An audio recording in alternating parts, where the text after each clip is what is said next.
مسلمانوں کو اسلام کے بارے میں پتہ ہی کچھ نہیں ہے. اور اچھا جنہوں نے ایمان پر حملہ کرنا ہے ان کو سب پتا ہے, ان کو پتا ہے ان کو کیسے بہکانا ہے, ان کو پتا ہے ان کے دل میں شک کی پن کیسے چبونی ہے. تو خدا را یہ بات سمجھیے کہ اس وقت باقاعدہ ایسے لوگ, ایسے ادارے کام کر رہے ہیں کہ کسی طرح مسلمانوں کا ایمان چھین لیا جائے, ان کو اپنے رب سے ہی جناب یقین ختم کر دیا جائے, اسلام سے ہی ان کو ہلا دیا جائے, مگر فکر ہی کسی کو نہیں ہے. امام عشق و محبت اعلیٰ حضرت نے 100 سال پہلے یہ بات کہی تھی. بتاؤ وہ 100 سال پہلے کے معاملات تھے, اب اور کتنے خطرناک ہو گئے. آپ نے لکھا تھا سونا جنگل رات اندھیری, چھائی بدلی کالی ہے, سونے والو جاگتے رہیو چوروں کی رکھوالی ہے. انہوں نے سمجھایا تھا کہ چور رکھوالے بن گئے ہیں, آپ کو اسلام کے لبادے میں اسلام کی بات کرنے آئیں گے اور ایمان لوٹ کے چلے جائیں گے, پتہ بھی نہیں چلے گا. کہتے ہیں آنکھ سے کاجل صاف چرا لیں یا وہ چور بلا کے ہیں. کیا محاورہ استعمال کیا ہے, آنکھ میں جب کاجل لگا ہوا ہو تو کون نکال سکتا ہے. آنکھ سے کاجل صاف چرا لیں یا وہ چور بلا کے ہیں, تیری گٹھڑی تاکی ہے اور تو نے نیند نکالی ہے. یہ دور غفلت کی نیند سونے کا نہیں ہے. ہمارے بچوں کو کتنا پتا ہے اسلام کے بارے میں, خود ہمیں کتنا معلوم ہے, لیکن یقین بزرگوں کا کیسا تھا کہ جناب ان کو آگ میں ڈال دیا جاتا تھا, وہ آگ باغ بن جاتی تھی. یقیناً آج کے دور میں یہ ٹیسٹ نہیں کریں گے ہم. اب یہ بھی نہ ہو کہ جناب کوئی کہے چلو جناب اسلام یقین جو ہے میرا اسلام حق پر ہے کہ نہیں, آگ میں جاتا ہوں, آگ نہیں جلائے گی مجھے.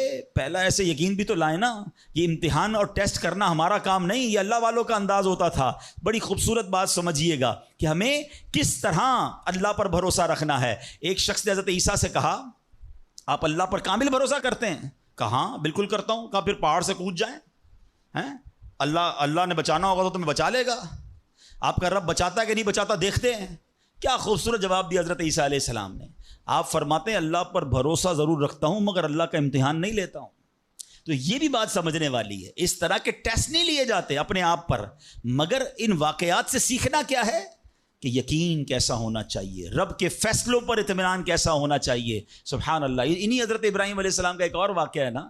ایک قافلہ تھا, 3 افراد ہیں, بلکہ اس میں سبحان اللہ 4 افراد ہیں. حضرت ابراہیم, حضرت اسماعیل, بی بی ہاجرہ, اور چوتھے کون تھے؟ حضرت جبرائیل. حضرت جبرائیل راستہ بتا رہے ہیں. یہ پورا قافلہ پیچھے پیچھے جا رہا ہے. کہاں جا رہا ہے؟ حضرت جبرائیل سے حضرت ابراہیم کو اتنا شوق تھا, پوچھتے ہیں اے جبرائیل ہماری منزل آ گئی؟ کہتے ہیں بھی اور آگے. ہماری منزل آ گئی؟ کہتے ہیں بھی اور آگے. لکو دک صحرا میں ایک ٹیلے پر جا کر, کون سی جگہ تھی جہاں آج مکہ آباد ہے؟ کچھ بھی نہیں تھا, کعبہ بھی نہیں تھا. اسی ٹیلے والی جگہ پر بعد میں کعبہ بنایا گیا. بالکل صحرا ہے, نہ پانی ہے نہ کھانا ہے. حضرت جبرائیل نے بتایا اے ابراہیم تمہارا مقام آ گیا ہے. حضرت ابراہیم کی اطاعت دیکھیں کہ وہ بیٹا جو 99 سال کی عمر میں دعاؤں کے بعد ملا ہے. حضرت اسماعیل آپ کو 99 سال دعا کرتے کرتے گزر گئے, پھر ملے تھے, مگر حکم کیا تھا کہ اپنے بیٹے کو, اپنی زوجہ کو وہاں چھوڑ آؤ. حضرت ابراہیم اپنی زوجہ کو, اپنے بیٹے کو جب چھوڑ کر جاتے, تھوڑے سے کھجورے ہیں, پانی ہے, تو بی بی ہاجرہ کیا کہتی ہیں؟ 3 بار کہا کہ ابراہیم کس کے سہارے چھوڑے جا رہے ہیں, کس کے سہارے چھوڑے جا رہے ہیں؟ حضرت ابراہیم نے جواب نہیں دیا. تو آخر میں کہتی ہیں اللہ امرک بہذا, اے اللہ کے نبی کہ اللہ پاک نے آپ کو اس کا حکم دیا ہے؟ آپ نے کہا مجھے رب نے حکم دیا ہے. اب یقین دیکھیں اس خاتون کا, اس ماں کا یقین دیکھیں جس کا چھوٹا بچہ ساتھ ہے, دودھ پیتا بچہ ساتھ ہے, نہ کوئی انسان نہ پرندہ. مگر جب حضرت ابراہیم نے کہا نا کہ ہاں رب کا حکم ہے, تو کیا کہا؟ اے اللہ پاک کے نبی اگر یہ اللہ پاک کا حکم ہے تو پھر آپ خیر سے جائیں, اللہ ہمیں ضائع نہیں کرے گا. رب کا حکم ہے نا, پھر کھانا بھی اسی نے دینا ہے, پانی بھی اس نے دینا ہے, ہماری حفاظت بھی اسی نے کرنی ہے. آئے ہائے یقین کیسا تھا کہ وہ رب رحمان قدرتوں والا ہے. اللہ وہ ہے جو مردے سے زندہ نکال سکتا ہے. اللہ وہ ہے جو دن سے رات کو بناتا ہے, رات سے دن کو بناتا ہے. اللہ پاک وہ ہے جو بنجر زمین کو سرسبز و شاداب بنا دیتا ہے. یہ وہی رب ہے جو صحرا سے چشمے نکال دیتا ہے. اللہ پر یقین تھا کہ اگر پانی نہیں تو کیا ہوا, پانی بھی اسی کی نعمت ہے, وہی عطا فرمانے والا ہے. ارے یہاں کھانا نہیں تو کیا ہوا, رزق دینے والا تو موجود ہے. سبحان اللہ. اور ایسا ہی ہوا. کہا اب خیر سے جائیے, اللہ ہمیں ضائع نہیں کرے گا. کیا خوبصورت شعر ہے نا. یقین مثل خلیل آتش نشینی, یقین مثل خلیل آتش نشینی، یقین اللہ مستی خود گزینی، سن اے تہذیب حاضر کے گرفتار، غلامی سے بدتر ہے بے یقینی۔ کیا ترجمہ ہوا اس کا معنی کیا ہوا؟ یقین کیا ہے؟ حضرت ابراہیم کی طرح بے خطر بغیر ڈرے آگ میں کود جانے کا نام یقین ہے۔ یقین کیا ہے؟ محبت الہی میں غرق ہو جانا اور اپنے آپ کی اصلاح میں لگ جانا یقین ہے۔ اے دور حاضر کی تہذیب کے دیوانوں، بے یقینی جو ہے وہ غلامی سے بھی بری چیز ہے۔ آج بے یقینی کی فضا کیسی ہے؟ یقین ہی نہیں ہے کسی کو، تذبذب، ٹینشن، اللہ پر، دین پر، اپنے دنیا کے معاملات پر یقین ہی نہیں ہے کسی کو، ہر وقت فکروں میں گھرا ہوا ہے۔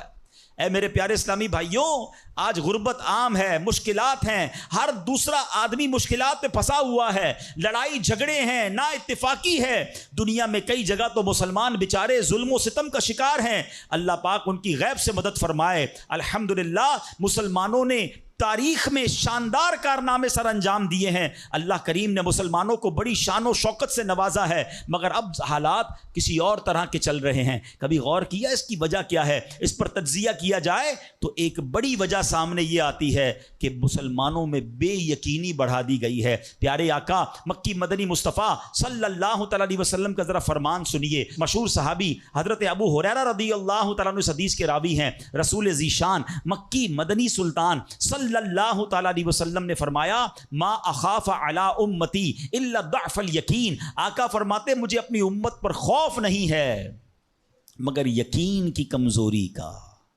یعنی اور کوئی خوف نہیں ہے۔ یہ امت ایسا نہیں ہوگا کہ شرک میں مبتلا ہو جائے گی، فرمایا میری امت اللہ پاک کا انکار نہیں کرے گی، ہاں میری امت کو جو بڑا مسئلہ درپیش ہوگا ان کا یقین کمزور ہو جائے گا، ان کا بھروسہ کمزور ہو جائے گا۔ ایک اور حدیث پاک سنیے، آقا فرماتے ہیں، نجا اول هذه الامه بالیقین والزہد، اس امت کے پہلے لوگ یقین اور دنیا سے بے رغبتی کے ذریعے نجات پا گئے، ویہلک آخر هذه الامه بالبخل والعمل، اور اس امت کے جو آخری لوگ ہوں گے کنجوسی اور لمبی امیدوں کے سبب ہلاک ہو گئے۔ پہلے والے یقین کی وجہ سے کامیاب ہو گئے۔ کیسا یقین تھا؟ 313 تھے نا، مگر بھروسہ رب پر کیسا تھا کہ فرشتوں کی فوج مدد کے لیے آ جاتی ہے۔ اور بعد والے فرمایا کنجوسی ہوگی، لمبی امیدیں ہوں گی۔ کنجوسی کیوں ہوتی ہے؟ مال خرچ کروں گا ختم ہو جائے گا، یقین نہیں ہے نا، یہ پیسے چلے جائیں گے، زکوٰۃ نہیں دیتے لوگ، اللہ کی راہ میں خرچ نہیں کر رہے، لمبی امیدیں بنائی، یقین نہیں ہے۔ کاش یہ بات سمجھ آ جائے کہ میرے اور آپ کے نصیب میں جو رزق لکھا ہے وہ لکھا ہوا ہے، وہ ہمیں مل کر رہے گا، مگر اسی کی ٹینشن میں زندگی گزر رہی ہے۔ بے یقینی کی کچھ مثالیں میں آپ کو سمجھاتا ہوں۔ ابھی تک شاید کچھ لوگ کہہ رہے ہوں گے یار یہ بات تو ٹھیک کر رہے ہیں، بے یقینی ہونی نہیں چاہیے، مگر ہمیں تو بے یقینی نہیں ہے۔ اب میں کچھ ایگزامپل کے ذریعے سمجھاتا ہوں۔ ہم مانتے تو ہیں اللہ پاک رزق دینے والا ہے، ٹھیک ہے، پھر بھی مال کے پیچھے مارے پھرتے ہیں۔ کوئی لندن پیرس کے خواب دیکھ رہا ہے، کشتیوں کے اندر بیٹھ کر، پچھلے دنوں واقعات ہوئے نا، پیسے دے کر وہ ڈنکی لگا کر جاتے ہیں، کوئی راستے میں مر جاتا ہے، کوئی کشتی میں بیچارے ڈوب گئے۔ کیوں؟ یقین نہیں ہے، ادھر پیسے نہیں ملیں گے ادھر پیسے ملیں گے، کسی طرح ادھر چلا جاؤں یا مر جاؤں گا بھوکا۔ ذرا غور کیجئے اے میرے پیارے اسلام بھائی، کو سود کا کام کرتا ہے، کیوں کرتا ہے سود کا کام؟ یقین نہیں ہے نا کہ حلال کماؤں گا تو پیچھے رہ جاؤں گا۔ ملاوٹ، رشوت، ڈاکہ، چوری، اگر ان تمام غلط کاموں کے پیچھے آپ دیکھیں تو یقین نہیں ہوتا کہ یار ملاوٹ نہیں کروں گا تو مال نہیں بکے گا، پیسے والا کیسے بنوں گا، غریب ہی رہ جاؤں گا۔ یقین ختم ہو گیا ہے، جس کی وجہ سے ہر دوسرے آدمی کو جناب غلط کام کرنا ہے۔ آگے چلیے، ہم مانتے ہیں نماز دنیا بھی سنوار دیتی ہے، آخرت بھی سنوار دیتی ہے، سنتے بھی ہیں بولتے بھی ہیں، مگر نماز پر دنیا کو ترجیح دیتے ہیں۔ یار نماز پڑھوں گا تو کاروبار پہ، دکان پہ کون بیٹھے گا؟ نماز پتہ ہے آخرت اور دنیا سنوار دے گی، یقین نہیں ہے۔ اسی طرح ہم مانتے ہیں کہ مسلمان کی ترقی قرآن پر عمل کرنے میں ہے، مگر نہ قرآن خود پڑھتے ہیں نہ اپنے بچوں کو پڑھاتے ہیں۔ ہم مانتے ہیں کہ اللہ پاک دعائیں قبول فرماتا ہے، مگر بے یقینی ہے، اول تو دعا مانگتے نہیں ہیں، اور مانگتے ہیں تو یقینی نہیں ہوتا۔ اب یقین کریں، علماء نے لکھا ہے کہ جو بندہ بغیر یقین کے ساتھ دعا مانگتا ہے نا، اس کی دعا قبول ہی نہیں ہوتی ہے۔ یعنی مثال دیتا ہوں، آپ بیمار ہیں یا پریشان ہیں یا کوئی مشکل میں ہیں، دعا کرتے ہوئے یہ خیال آ رہا ہے یار مسئلہ حل ہونا تو نہیں ہے، چلو پھر بھی مانگ لیتے ہیں، علماء کہتے ہیں حل ہی نہیں ہونا ہے، تمہیں رب پر ہی بھروسہ نہیں ہے. اب مثال دیتا ہوں اس کو ایک بلا تمثیل. آپ کا کوئی ملازم ہے، اس کو پیسوں کی ضرورت ہے، اور وہ آپ کے پاس آ کے کہتا ہے صاحب 5,000 روپے کی ضرورت ہے، مجھے لگتا تو نہیں آپ دیں گے، چلیں پھر بھی آپ سے مانگ ہی لیتا ہوں. آپ بتائیں آپ اس کو پیسے دیں گے یا ڈانٹ دیں گے کہ جب تمہیں مجھ پر یقین ہی نہیں ہے تو آئے کیوں میرے پاس؟ مجھے لگتا تو نہیں آپ میری مدد کریں گے، چلیں پھر بھی آپ سے کہہ دیتا ہوں میری مدد. پہلے ہی آپ نے اس بندے کو ناراض کر دیا نا. ہم کہتے نہیں ہیں مگر ہماری بے یقینی یہ کہہ رہی ہوتی ہے اور اللہ سے دعا کر رہے ہوتے ہیں کہ اللہ مجھے امید تو نہیں تو دے گا، پھر بھی میں مانگ رہا ہوں. توبہ توبہ توبہ. یقین پتہ ہے کیسے کام کرواتا ہے؟ ایک بڑا پیارا واقعہ ہے. ایک گاؤں میں بارش نہیں ہو رہی تھی اور لوگ پیاسے مر رہے تھے، کئی سال ہو گئے بارش نہیں ہو رہی تھی. آخر کار گاؤں والوں نے پلان کیا کہ سارے گاؤں والے جمع ہوتے ہیں اور مل کر دعا کرتے ہیں، نماز استسقاء، اور اس کا ایک پورا طریقہ ہے دعا کا. ایک قطرہ بارش کا نہیں پڑ رہا تھا، مویشی بھی پیاسے، لوگ بھی پیاسے، کنویں بھی سوکھ گئے تھے. اب جب گراؤنڈ میں لوگ جمع ہوئے نا تو ایک نوجوان ہاتھ میں چھتری لے کر آیا. لوگ اس کا مذاق اڑانے لگے، ارے اللہ کے بندے سالوں ہو گئے بارش نہیں ہوئی ہیں، تم چھتری لے کر آئے ہو؟ تو کہتا مانگنے کس سے آیا ہوں؟ اس رب نے بارش تو دینی ہے، واپسی کیا بھیگتا ہوا جاؤں گا؟ اور علماء کہتے ہیں جب دعا شروع ہوتی ہے تو اتنی بارش ہوتی ہے کہ پورا گاؤں بھیگتا جاتا ہے، وہ نوجوان چھتری کے سائے میں جا رہا ہے. فرمایا یہ اس نوجوان کا یقین تھا جس کی وجہ سے یہ بارش ہوئی ہے. کاش یہ بات سمجھ آ جائے. ارے رب پر بھروسہ نہیں کرو گے تو کس پر بھروسہ کرو گے؟ اپنے دین پر، اللہ رسول کے فرمان پر ہی ہمیں بھروسہ نہیں ہے. غور کیجئے، یہ یقین لے آؤ واپس، زندگی میں موج آ جائے گا. زندگی اتنی پرسکون ہو جانی ہے اگر اللہ کے فیصلوں پر یقین آ جائے، اللہ کی عطاؤں پر یقین ہو جائے، آخرت کے وعدوں پر یقین ہو جائے، نبی پاک کی حدیثوں پر یقین ہو جائے. اعلیٰ حضرت رحمۃ اللہ تعالی علیہ کا کیسا یقین تھا. ایک بار غالباً اپنی والدہ کے ساتھ حج پر جا رہے تھے. وہ زمانے میں پانی کے شپ جاتے تھے. اتنا زبردست رف سی ہو گیا، طوفان آ گیا، لوگ ڈر گئے، کلمے پڑھنے لگے، یہاں تک کہ لوگوں نے کفن نکال لیے کہ چلو کفن پہن لے، ڈوبنے والا ہے جہاز. اعلیٰ حضرت امام اہل سنت مفتی ہیں، ٹھیک ہے نا، اتنے بڑے مفتی ہوتے ہوئے آپ نے بھی والدہ کو کہا میں اللہ کی قسم کھا کر کہتا ہوں جہاز نہیں ڈوبے گا. تھوڑی دیر ہوئی تو ایسا ہی ہوا، جہاز کو کام ڈاؤن ہو گیا، سب خیر سے پہنچ گیا. تو ماں نے کہا بیٹا اتنی بڑی قسم کیسے کھا لی تم نے؟ کہ میں نے نبی پاک علیہ الصلوۃ والسلام کا فرمان سنا ہے جو کشتی میں بیٹھ کر یہ دعا پڑھ لے بسم اللہ مجریہا و مرساہا ان ربی لغفور الرحیم، وہ کشتی نہیں ڈوبے گی. میں اللہ کی قسم کھا کے کہتا ہوں کہ میرے نبی نے فرمایا نا، وہ یقین تھا. ہم کتنی بار دعا پڑھتے ہیں مگر دعا پڑھ کے بھی کہتے ہیں پتہ نہیں قبول ہوگی نہیں ہوگی، پڑھ لیتے ہیں. یہ والی چیز نکال دیں. وظیفے ہمارے کیوں نہیں لگتے؟ لوگ کہتے ہیں وظیفہ پڑھ رہا ہوں مسئلہ نہیں ہو رہا، تعویذ لیا پھر بھی مسئلہ. تعویذ پہنتے وقت بھی خیال ہی ہوتا ہے چلو یار پہن لیتے ہیں، پتہ نہیں ہونا ہے نہیں ہو تو کچھ نہیں ہونا. وظیفہ پڑھ لیں اور کہہ رہے پتہ نہیں ہوتا. پہلے یقین لائیں. اچھا ڈاکٹر بھی یہی کہتے ہیں، یہ صرف اب یہ وظائف اور ان چیزوں میں نہیں، آپ اگر ڈاکٹر پر بھی یقین نہ رکھیں نا کہ یار اس کی دوائی پتہ نہیں کام کرتی ہے نہیں کرتی، کیونکہ بہت ساری چیزوں کے پیچھے یقین، ول پاور. بڑا خوبصورت جملہ میں نے کتاب میں پڑھا تھا کہ جو لوگ کہتے ہیں یہ ہو جائے گا ان سے ہو جاتا ہے، جو لوگ کہتے ہیں یہ نہیں ہوگا ان سے نہیں ہوتا ہے. کاش یہ بات سمجھ آ جائے آپ کو. ہو جائے گا، اب کر لو گے. بڑے بڑے کام لوگ کر جاتے ہیں، میں کر لوں گا انشاءاللہ، پتہ نہیں ہوگا نہیں ہوگا، ٹرائی کر لیتا ہوں، پہلے ہی سمجھ لو نہیں ہوگا. اندر حوصلہ تو لائیں نا، یقین تو لائیں. اگر رب پر ہی بھروسہ نہیں ہوگا تو ہم کدھر جائیں گے؟ اب ذرا سنیے گا، امیر اہل سنت نے ایک بڑا پیارا واقعہ اپنے رسالے میں لکھا کہ ایک ڈاکوؤں کا گروہ جو تھا ڈکیتی کے لیے ایک جگہ پہنچا تو وہاں کھجور کے 3 درخت تھے. ایک درخت خشک تھا یعنی اس میں پھل نہیں لگے ہوئے تھے، دوسرا درخت پھلدار تھا. تو ڈاکوؤں کا سردار نے دیکھا کہ ایک چڑیا جو ہے وہ پھلدار درخت سے اڑتی ہے، خشک درخت پر جاتی ہے، واپس پھلدار درخت پہ آتی ہے، پھر خشک درخت پر جاتی ہے. تو اس نے کہا چکر لگائی جا رہی ہے، کوئی ماجرا ہے. تو اس نے غور سے دیکھا تو کیا دیکھا کہ وہ چڑیا جو ہے وہ پھلدار درخت سے جو ہے وہ کھجور لیتی ہے، اور جب خشک درخت پر جاتی ہے تو وہاں ایک اندھا سانپ منہ کھولے بیٹھا ہے. وہ چڑیا جا کر اس کے منہ میں کھجور ڈال کے آتی ہے، پھر دوبارہ جاتی ہے کھجور لا کر پھر اس سانپ کے منہ میں ڈالتی ہے. وہ جب ڈاکوؤں نے دیکھا تو وہ تو حیران ہو گیا، رونے لگ گیا کہ اے اللہ پاک، یہ وہ جانور ہے سانپ جس کو مارنے کا حکم تیرے پیارے حبیب علیہ الصلوۃ والسلام نے دیا ہے. کیونکہ یہ مسلمانوں کو تکلیف پہنچاتا ہے. مگر تو نے جب اس کی آنکھیں لی تو اس کے رزق کا انتظام کر دیا اور ایک چڑیا کی ڈیوٹی لگا دی کہ وہ جا کر اس کو کھانا پہنچائے. تو میں تو اشرف المخلوقات ہوں, میں تیرے بندوں کو لوٹ رہا ہوں, اے اللہ تو میری توبہ قبول فرما, میں آئندہ ایسا نہیں کروں گا. یہ رونے لگا. اب یہ سوچ رہا ہے, سبحان اللہ. تو اللہ اکبر, غیب سے آواز آئی کہ اے فلاں میری توبہ کا دروازہ کھلا ہوا ہے. ڈاکو کہتا ہے یا اللہ میں نے توبہ کی. پھر غیب سے آواز آئی ہم نے تیری توبہ قبول کر لی.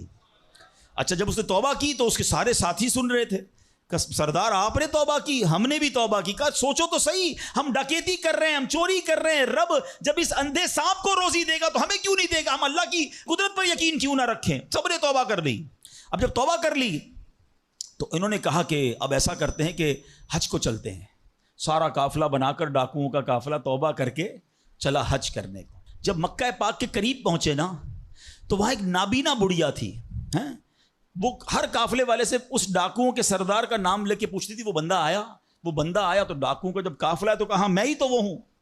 تو کہا یہ میرے کپڑے تمہارے لیے ہیں. بولا آپ مجھے کپڑے کیوں دے رہی ہیں؟ کہا میرا ایک بیٹا تھا اور وہ بیٹا جو ہے اس کے کچھ دن پہلے, بڑا نیک بیٹا تھا میرا, کچھ دن پہلے اس بیٹے کا انتقال ہوا ہے, یہ اسی کے کپڑے ہیں. 3 دن سے مسلسل نبی پاک علیہ الصلوۃ والسلام میرے خواب میں تشریف لا رہے ہیں اور فرما رہے ہیں کہ اس نام کا بندہ آئے گا, اس کو یہ کپڑے دے دینا. ہائے ہائے, ذرا سوچو تو صحیح, جب رب توبہ قبول کرتا ہے تو مرتبے کیسے بڑھا دیتا ہے. کاش یہ بات سمجھ آ جائے. اللہ سے بندہ جب دوستی کر لیتا ہے نا, اللہ پچھلے گناہ معاف فرما دیتا ہے, بلکہ اللہ راضی ہو جائے تو گناہوں کو نیکیوں میں بدل دیتا ہے. مگر کیسے اس ڈاکو کو توبہ نصیب ہوئی؟ یقین. کاش حرام کمانے والا, سود کا کام کرنے والا, کاش رشوت لینے والا, ڈاکہ ڈالنے والا, چوری کرنے والا یہ سوچے کہ میں کیوں کر رہا ہوں, ملاوٹ کرنے والا سوچے. اللہ پر بھروسہ تو رکھو یار, رب نے میرا نصیب لکھا ہوا, جو میرے نصیب میں مجھے مل کر رہے گا. کاش یہ بات سمجھ آ جائے. صدیق اکبر رضی اللہ تعالیٰ مسلمانوں کے پہلے خلیفہ, جب آپ نے یہ آیت پڑھی نا قرآن پاک میں, اللہ ارشاد فرماتا ہے وما من دابۃ فی الارض الا علی اللہ رزقها. اللہ فرماتا ہے اور زمین پر چلنے والا کوئی جاندار ایسا نہیں جس کا رزق اللہ کے ذمہ کرم پر نہ ہو. آپ فرماتے ہیں کہ جب سے میں نے یہ آیت پڑھ لی, خدا کی قسم میں نے روزی کی فکر کرنا چھوڑ دی ہے. کہ جب اللہ نے ہر کسی کا رزق اپنے ذمے پہ لے لیا تو مجھے کس بات کی ٹینشن ہے. کاش ہمیں یہ بات سمجھ آ جائے کہ ہمیں اب ذرا غور کریں. ابھی یہ اجتماع ختم ہوگا, اگر میں آپ سب کو کہوں کہ بتائیں آپ کے لیے کیا دعا کروانی ہے, تو تقریباً 70-80% لوگوں نے پتہ کیا کہنا ہے, حضور روزی میں برکت کی دعا کر دیں, کاروبار میں برکت کی دعا کر دیں, نوکری نہیں لگ رہی اس کی دعا کر دیں. میں نہیں کہتا یہ دعا نہیں کرنی چاہیے, اللہ سے نہیں مانگیں گے تو کس سے مانگیں گے؟ لیکن کوئی تو کہے کہ میری ایمان پر موت کے لیے دعا کر دیں, میری قبر جنت کا باغ بن جائے اس کے لیے دعا کر دیں, میں آخرت میں جاؤں تو اللہ مجھ سے راضی ہو جائے اس کے لیے دعا کر دیں. فرق دیکھیں, میری اور آپ کی ٹینشن کیا ہے؟ دنیا, روزی, مال. حالانکہ اس کا وعدہ ہے, دانے دانے پر لکھا ہے کھانے والے کا نام, مجھے مل کر رہے گا. مگر اللہ نے مغفرت کا وعدہ نہیں کیا ہے. اس کی دعا کہاں ہے؟ اس کی ٹینشن کیوں نہیں ہے؟ ایسے کئی لوگ مجھے بھی ملے, آپ کو بھی ملے ہوں گے, یار رات کو نیند نہیں آ رہی, کیوں؟ بس یار کاروبار کی ٹینشن بہت ہے. کبھی زندگی میں ایک رات میری اور آپ کی ایسی گزری کہ اس ٹینشن میں نیند نہ آئی ہو کہ قبر میں جاؤں گا تو قبر جنت کا باغ بنے گی یا دوزخ کا گھڑا بنے گی؟ کلمے والی موت ملے گی کہ نہیں؟ جنت میں جاؤں گا یا دوزخ میں جاؤں گا؟ میزان عمل پر جب اعمال تولے جائیں گے, گناہ کا پلڑا بھاری ہوگا یا نیکیوں کا پلڑا بھاری ہوگا؟ یار آج جون جولائی کی گرمی, ہیٹ اسٹروک کی باتیں ہو رہی ہیں, 50 ڈگری میں حال برا ہو گیا. سورج 1 میل پر جب ہوگا اور لوگوں کی پیاس زبان سے باہر زبانیں آئیں گی, مجھے جام کوثر نہ ملا تو میرا کیا بنے گا؟ کبھی اس کی ٹینشن, اس کا وعدہ نہیں ہے. یہ اللہ سے دعا کرنی ہے, اس کے لیے کوشش کرنی ہے. ساری زندگی ایک ہی ٹینشن, چھوٹا گھر ہے تو بڑا کرنا ہے, کاروبار کو وسیع کرنا ہے, اور آمدنی. اور میں نہیں کہتا دعا نہ کریں, کوشش نہ کریں, خدا نہ خواستہ اس کا کوئی یہ مطلب ڈالے کہ چلو بھائی اب تو اللہ نے اپنے ذمہ کرم پر لے لیا تو اب کوئی کام کاج نہیں کرنا. نہیں, دنیا عالم اسباب ہے, اسباب کا کشکول لے کر بارگاہ الہی میں جانا ہے اور توکل والے انداز میں دعا کرنی ہے, تو اپنی رحمت کے سمندر سے ہمارے اسباب کے کشکول میں وہ ہماری روزی عطا فرمائے گا. اسباب اختیار ضرور کرنے, مگر اسی فکر میں زندگی تو برباد نہ کر دینا کہ سارا صبح سے لے کر شام تک ایک ہی ٹینشن. بھروسہ رکھے رب پر، یقین رکھے رب پر. آج حال یہ ہے بچہ پیدا ہو جائے تو ٹینشن، او ہو اب میرا بچہ ہو گیا، اس کی آگے پرورش میں کیسے کروں گا، اس کی تعلیم کا کیا ہوگا، اور خاص طور پہ بچی پیدا ہو جائے تو ایسے بدبخت لوگ ہیں کہ اب جناب بیوی کو برا بھلا کہہ رہے ہیں، خاندان میں جھگڑے ہو رہے ہیں بچی کی پیدائش پر کہ اب اس کی شادی کیسے ہوگی، یہ تو بوجھ آ گئی ہے. معاذ اللہ. سمجھ نہیں آتی کہ جس رب نے بچی دی ہے انشاءاللہ رزق بھی وہی دے گا، اسباب بھی وہی دے گا. ارے جب اس نے مجھے پالا ہے وہ اس کو بھی پالے گا. کیا خوبصورت بات علماء نے لکھی، جو رب ہاتھی کو من اور چونٹی کو کن دے سکتا ہے وہ مجھے بھی میرا رزق عطا فرمائے گا. آپ ذرا سوچیں تو صحیح، کس کس کو رزق دیتا ہے. حدیث پاک کا مضمون ہے تم اللہ پر بھروسہ کرو، جیسا بھروسہ کرنے کا حق ہے وہ تمہیں ایسے روزی دے گا جیسے پرندوں کو روزی دیتا ہے. پرندوں کو سمجھتے کتنی کیسے روزی ملتی ہے؟ کبھی گھونسلے دیکھیں پرندوں کے؟ اچھا پہلے تو یہی نہیں پتا، کراچی والوں کو تو پرندے دیکھنے کو نہیں ملتے. ہم نے درخت کاٹ کے پورا شہری کنکریٹ کا جنگل بنا دیا. ورنہ یہ پوچھے بزرگوں سے، ہم بھی چھوٹے تھے تتلیاں بھی دکھتی تھیں، صبح مدرسے اسکول جاتے تھے تو کوئل کی آواز بھی آتی تھی. اب تو کراچی والوں کے ہارن کی آواز آتی ہے ہم کو. اب تو یہ پرندے بھی چلے گئے. کہاں چلے گئے؟ ہم نے درخت کاٹے، ہمیں اندازہ ہی نہیں کہ درخت ہے کیا. آج گاڑی پارک کرنے کے لیے ہر بندہ درخت کا سایہ ڈھونڈ رہا ہے مگر درخت لگاتا نہیں ہے. کاش یہ بات سمجھ آ جائے کہ جتنے درخت لگتے جائیں گے شہر یا ملک خوشگوار بھی ہوگا، موسم بھی کول ڈاؤن ہو جائے گا. یہ جو آج ہم کہتے ہیں نا اتنی گرمی بڑھتی جا رہی ہے، اس کی ایک بڑی وجہ یہ ہے، یہ میرا موضوع نہیں ہے لیکن جو موسم کا تغیرات، کلائمیٹ ڈس آرڈر ہے. کاش یہ بات سمجھ آئے کہ پلانٹیشن نہیں ہم کر رہے، ہم پودے نہیں لگاتے بلکہ پودے کاٹ دیتے ہیں. کتنے درخت کاٹے، کتنے جنگل ختم کر دیے ہم نے. الحمدللہ دعوت اسلامی کا شعبہ FGRF، اب پلانٹیشن ہم کرتے چلے جا رہے ہیں. 30 لاکھ پودے لگائے مگر یہ تھوڑے ہیں. کاش میری یہ بات لوگ سن رہے ہوں کہ اگر آپ نے اپنے آنے والی نسلوں کو خوشگوار موسم دینا ہے، اچھے حالات دینے ہیں، ٹھنڈی چھاؤں دینی ہے، آکسیجن کی فیکٹریاں دینی ہیں، تو ہم سب کو کم از کم ایک پودا لگانا چاہیے. 24 کروڑ پاکستانی سب صرف ایک پودا لگائیں اور اس پودے کو درخت بنائیں. صرف پودے کو بچے کی طرح پالیں. آپ یقین کریں ہمارا ملک ایک پورا ملکی باغ بن جائے گا. تو اب ذرا سوچیں کہ ہمیں یہ بات سمجھنی ہے کہ یہ گھونسلے، یہ جو حدیث میں سنا رہا تھا بات کہاں سے چلی کہ اللہ پرندوں کو کیسے رزق دیتا ہے. آپ کو پتہ پرندے کتنے؟ ایک تحقیق کے مطابق اس دنیا میں جتنے انسان ہوتے ہیں نا ملٹی پلائی بائی 10 جانور ہوتے ہیں. اگر 800 کروڑ انسان ہیں، 8 ارب کے قریب آبادی ہو گئی دنیا کی، 800 کروڑ 8 ارب، تو آپ سمجھو کہ 80 ارب جانور ہیں دنیا میں. اور کہا جاتا ہے ملٹی پلائی بائی 10 کریں اس کو تو اتنے پرندے ہوتے ہیں.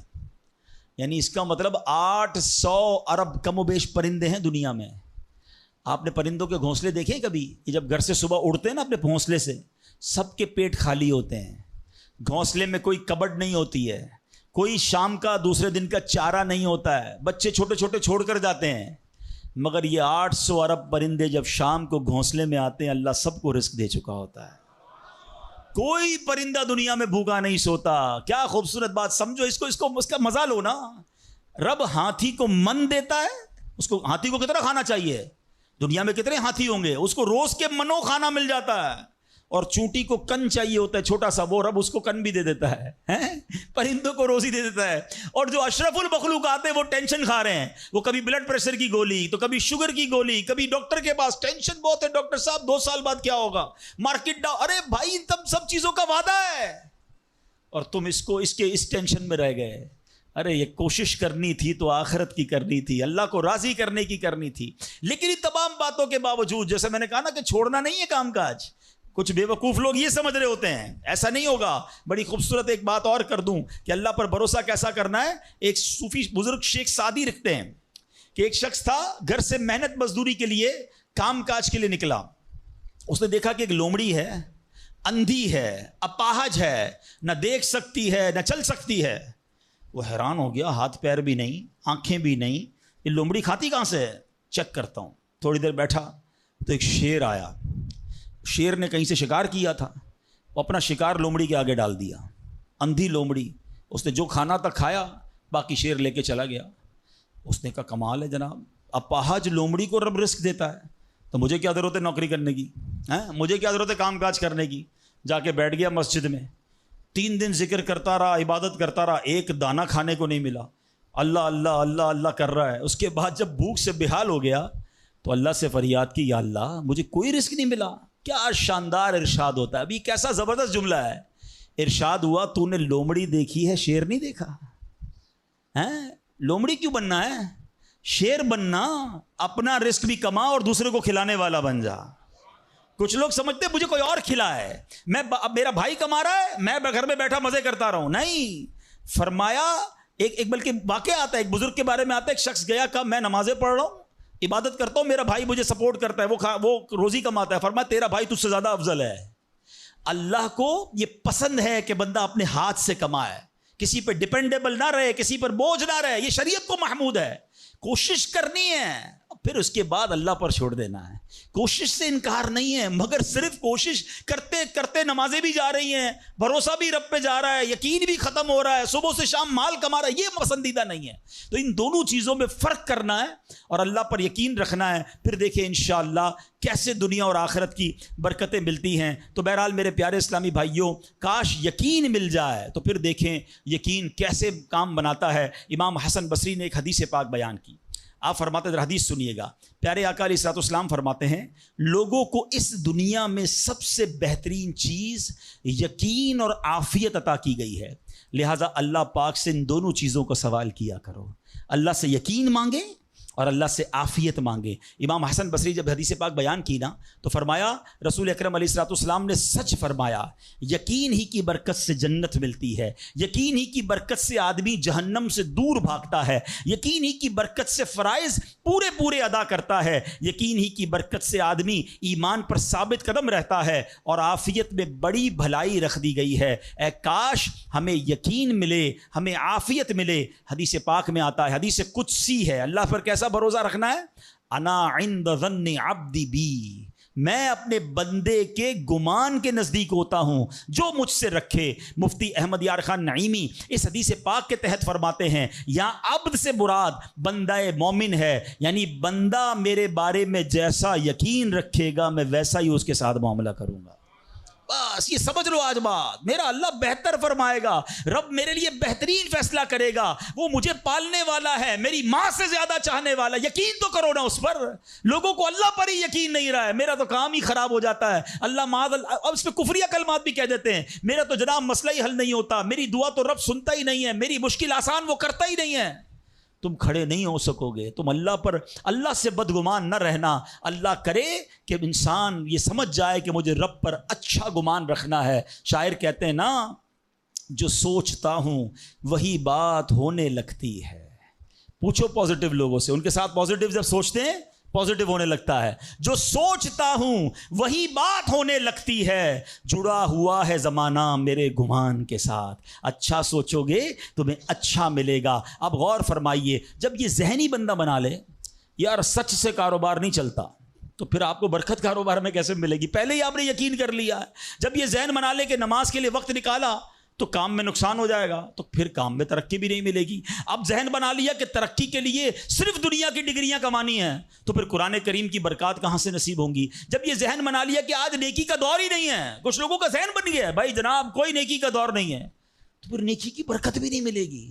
ذہن پازیٹیو رکھیں، ذہن اچھا رکھیں، انشاءاللہ آپ دیکھیں آپ کے ساتھ اچھا ہونا شروع ہو جائے گا۔ میرے پاس وقت کم ہے، ورنہ اس پر تو پوری ریسرچ موجود ہے۔ آپ پازیٹیو سوچتے ہیں تو پازیٹیو انرجیز آپ کی طرف متوجہ ہو جاتی ہیں۔ اب تو سائنس بھی کہتی ہے نیگیٹو سوچتے ہیں تو نیگیٹو انرجیز آپ کی طرف متوجہ ہوتی ہیں، آپ ڈی مورلائز ہونا شروع ہو جاتے ہیں، آپ کے حوصلے ٹوٹنا شروع ہو جاتے ہیں۔ اور جس کو ول پاور کہا جاتا ہے، جس کو اچھا سوچنا کہا جاتا ہے، اگر بندہ یہ کرنا شروع کر دے پھر دیکھیں اس کے کام کیسے بن جاتے ہیں۔ تو اللہ کرے کہ بھئی یہ بات سمجھ آ جائے کہ ہمیں اپنے رب سے انشاءاللہ یقین حاصل کرنا ہے۔ حضرت خالد بن معدان رحمۃ اللہ تعالی علیہ فرماتے ہیں، تعلموا الیقین کما تعلموا القرآن، یعنی یقین کو بھی ایسے ہی سیکھا کرو جیسے قرآن سیکھتے ہو۔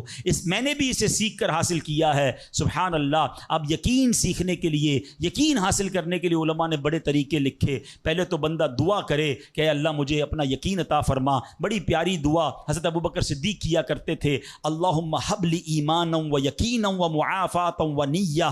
اے اللہ مجھے پکا ایمان، پختہ یقین، عافیت اور سچی نیت عطا فرما. اللہ پاک سے دعا کرتے رہیں اور ایسے لوگوں کے ساتھ رہیں. آخری بات کر لیتا ہوں جناب. پرابلم پتہ کیا ہے؟ ڈی مورلائز بندہ پتہ کہاں ہوتا ہے؟ اس کا یقین متزلزل کب ہوتا ہے؟ وہ کیسے شک اور شبے والی لائف میں آ جاتا ہے؟ یہ صحبت سے ملتا ہے. آپ جب اللہ پر پکا یقین کرنے والے لوگوں میں بیٹھتے ہیں نا، آپ کا یقین بھی بڑھنا شروع ہو جاتا ہے. یار اس کو اللہ پر کتنا بھروسہ ہے. بیمار ہے پھر بھی کہتا ہے میرا رب کریم ہے. پریشان ہے پھر بھی کہتا ہے اللہ کی رضا پر راضی ہوں، میرا رب سب ٹھیک کر دے گا. جب ایسے لوگوں کے ساتھ آپ بیٹھتے ہیں نا، آپ کا یقین توکل بھی مضبوط ہونا شروع ہو جاتا ہے، بندہ اسٹرانگ ہونا شروع ہو جاتا ہے. اور جب بندہ بیٹھتا اٹھتا ہی ایسے لوگوں میں ہے جو ہر وقت مایوسی کی باتیں کرتے ہیں، ہر وقت جناب آنے والے خطرات اور پریشانیوں کا ہی ذکر کرتے رہتے ہیں. ارے بھائی کچھ نہیں ہونا، سب برباد ہو گیا ہے، سب ختم ہو گیا. ان کے پاس جب بیٹھو ایسا لگتا ہے سب کچھ تباہ ہونے والا ہے. ایسے لوگوں کے ساتھ نہ بیٹھیں، حوصلے والے لوگوں کے ساتھ بیٹھیں، توکل والے لوگوں کے ساتھ بیٹھیں، اللہ سے محبت کرنے والوں کے ساتھ بیٹھیں. پھر دیکھیں انشاءاللہ آپ کے کام کیسے سیدھے ہو جائیں گے. ایک آخری بات چلے کر لیتا ہوں. اللہ پر بھروسہ، اللہ کے فیصلوں پر یقین کیسے حاصل ہو؟ مجھے یہ کیسے پتہ چلے کہ یار یہ چیز میرے لیے بہتر ہے؟ میں نے کئی بار اپنے بیانات میں یہ اگزامپل دی ہے، میں دوبارہ دے دیتا ہوں، شاید کسی کے دل پر اثر کر جائے. میں مثال دیتا ہوں. ہمیں بعض اوقات بندہ پتہ ہے اللہ سے یقین کہاں ٹوٹتا ہے؟ جب بندہ دعائیں مانگتا ہے، التجائیں کرتا ہے، بڑی رو کر التجا کرتا ہے، مصیبت میں ہوتا ہے، اس کو کوئی چیز چاہیے ہوتی ہے اور اس کو نہیں ملتی ہے، تو بندہ کہتا ہے رب تو میری سنتا ہی نہیں ہے. اتنی دعائیں کی، مسجد میں جا کے کی، مکے مدینے میں جا کے کی، فلاں بزرگ سے بھی دعا کرے، نہیں ہو رہا میرا کام. جب بندے کا کام نہیں ہوتا نا تو اس کو لگتا ہے کہ یار میں اللہ پر کیسے بھروسہ کروں. یہاں جا کر شیطان حملہ کرتا ہے. اب آئیے اس وسوسے کو کیسے ختم کریں. آپ میں سے کئی ایسے مجھے نظر آ رہے ہیں جو والد ہوں گے یا بڑے بھائی ہوں گے. آپ کا کوئی چھوٹا بیٹا یا چھوٹا بھائی ہو اور بیمار ہو جائے، اس کو بخار ہو جائے، گلا خراب ہو جائے اور وہ رونے لگے کہ ابو میں نے آئس کریم کھانی ہے، میں نے ٹھنڈا شربت پینا ہے. اچھا بتائیے آپ اسے ٹھنڈا شربت پلائیں گے؟ وہ رو رہا ہے آپ کے سامنے، آئس کریم کھلائیں گے اسے؟ جواب دیجئے نہیں. وہ رونے دیں گے آپ اس کو. آپ کا ایک دوست برابر میں بیٹھا ہو اور کوئی کہے یار کیسے ظالم ابو ہیں، بچہ رو رہا ہے دے دینا اسے آئس کریم، تو آپ ایک جواب دیتے ہیں میں والد ہوں، مجھے پتا ہے اس کو کب کیا دینا ہے. ایسا ہی ہے نا؟ اب ذرا دل پر ہاتھ رکھ کے میرا جملہ سننا. تم والد ہو، تمہیں پتا ہے بیٹے کو کب کیا دینا ہے. میرے مالک کو نہیں پتا مجھے کب کیا دینا ہے. میں رو رہا ہوں، میں گر گڑا رہا ہوں، میں تڑپ رہا ہوں، وہ نہیں دے رہا. ارے یہی بہتر تھا. ہو سکتا ہے کہ میں جو مانگ رہا ہوں مجھے مل جاتا تو وہ میرے لیے اور برا ہوتا.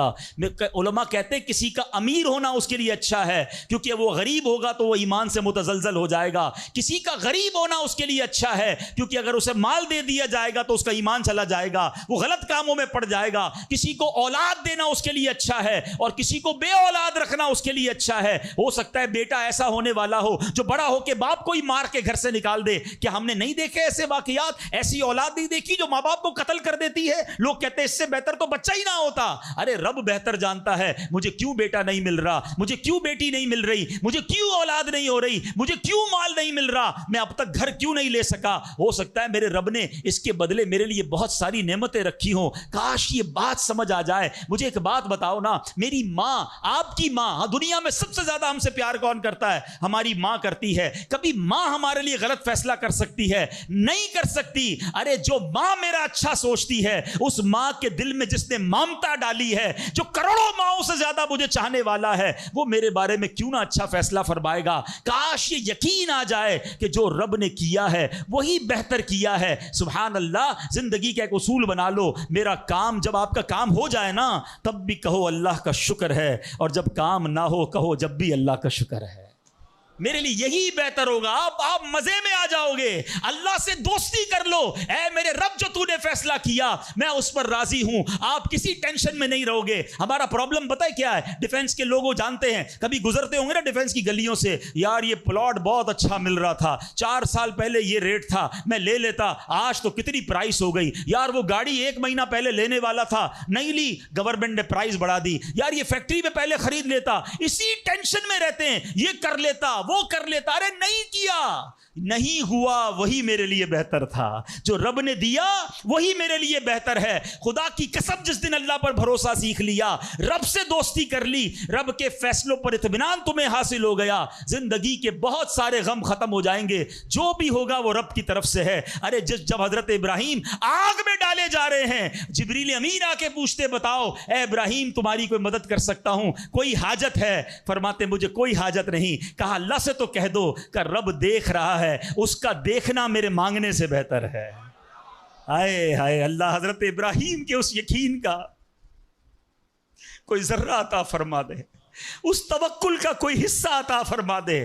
باتیں تو ہم بڑی بڑی کرتے ہیں مگر جب سر پہ پڑتی ہے, جب کوئی مشکل آتی ہے, پھر ہمارا یقین ہل جاتا ہے. اللہ مجھے بھی اور آپ کو بھی اپنی سچی محبت عطا فرمائے, سچا یقین عطا فرمائے, سچا بھروسہ عطا فرمائے. اور یقین کریں جس دن رب پر بھروسہ مل گیا, آپ کی مشکل, آپ کی غم کی آگ باغ بننا شروع ہو جائے گی, آپ کی مشکلیں آسان ہونا شروع ہو جائیں گی. اللہ کریم ہم سب کو اپنا بھروسہ نصیب فرمائے. الحمدللہ ایسی پیاری باتیں دعوت اسلامی کے اس پیارے ماحول میں سکھائی جاتی ہیں. میری گزارش ہے اس مدنی ماحول سے وابستہ رہیں. صلو علی الحبیب صلی اللہ تعالی علی محمد.